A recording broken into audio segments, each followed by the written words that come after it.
میں اپنے تمام محترم سننے والوں کو اس آیت کی طرف دعوت فکر دیتا ہوں کہ وہ اس آیت میں غور کریں، تدبر کریں، فکر کریں. اور دیکھیں حقیقت بھی یہی ہے کہ پروردگار عالم نے قرآن نازل کیا ہے فکر کرنے کے لیے. ٹھیک ہے، میرے ساتھ تھوڑا سا آپ جڑ جائیں گے تو انشاءاللہ محظوظ ہوں گے.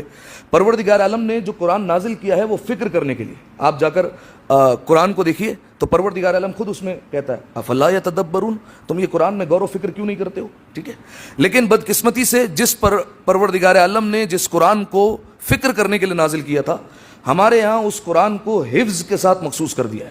ٹھیک ہے، حالانکہ پروردگار عالم قیامت کے دن یہ نہیں پوچھے گا میں نے قرآن نازل کیا تھا تم نے حفظ کیوں نہیں کیا.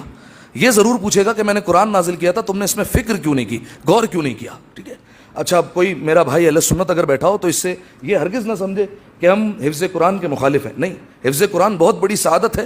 پروردگار عالم چنے ہوئے لوگوں کو عطا کرتا ہے جو قرآن حفظ کرتے ہیں، جو قرآن یاد کرتے ہیں. اور بلکہ انہی کی کتاب میں ایک روایت بھی موجود ہے اور عجیب روایت ہے کہ انہوں نے کہا کہ جو حافظ قرآن ہوتا ہے، جو قرآن کو یاد کر لیتا ہے، جو مکمل طور پر قرآن کو یاد کر لے، وہ اس قابل ہو جاتا ہے کہ قیامت کے دن اپنی 7 پشتوں کو بخشوا دے گا.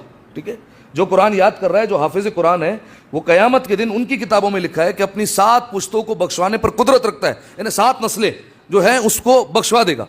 لیکن سامعین محترم، میں یہاں رک کر ایک جملہ کہوں گا کہ ذرا انصاف کیجئے، اپنی کتابوں کو اچھی طریقے سے کھنگالیے، ورق گردانی کیجئے. جہاں آپ کو یہ حدیث ملے گی کہ حافظ قرآن 7 پشتوں کو بخشوا سکتا ہے، وہاں ایک اور بھی حدیث ملے گی کہ نعوذ باللہ علی کا بابا جہنم میں جائے گا، نعوذ باللہ علی کا بابا جنت میں نہیں جا سکتا، نعوذ باللہ علی کے بابا کے قدموں میں آگ کے بنے ہوئے نالین پہنائے جائیں گے، نعوذ باللہ ان کے سر پر آگ کا کھود پہنایا جائے گا. آپ کی کتابوں میں ہی آپ کھنگالیں گے تو آپ کو یہ روایت بھی مل جائے گی. لیکن میں کہتا ہوں ذرا سا انصاف کیجئے، ذرا سا سوچئے، ذرا سا غور کیجئے. قرآن فکر کرنے کے لیے نازل ہوا ہے، ذرا اس میں غور کر لیجئے، ذرا حدیثوں میں غور و فکر کر لیجئے تو معاملہ سارا آپ کے سامنے کھل کر آ جائے گا. ذرا سوچئے، جو حافظ قرآن نازل ہونے کے بعد رٹ رٹ کر یاد کر لے وہ تو 7 پشتے بخشوا جائے گا، اور وہ علی جو آتے ہی آگوش رسول میں کبھی تورات بھی سنا دے، انجیل بھی سنا دے، زبور بھی سنا دے، قرآن بھی سنا دے، اس کا باپ جہنم میں کیسے چلا جائے گا؟ کیسے ہو سکتا ہے کہ اس کا باپ جہنم میں چلے جائے؟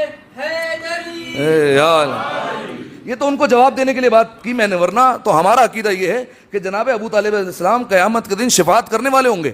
روایت کے جملے، جناب ابو طالب علیہ السلام جب قیامت کے دن اپنی شفاعت کا آغاز کریں گے کسی اور کو شفاعت کرنے کی ضرورت ہی نہیں پڑے گی. جناب ابو طالب کی اتنی شفاعت ہوگی، اتنا شفاعت وہ کریں گے. لہٰذا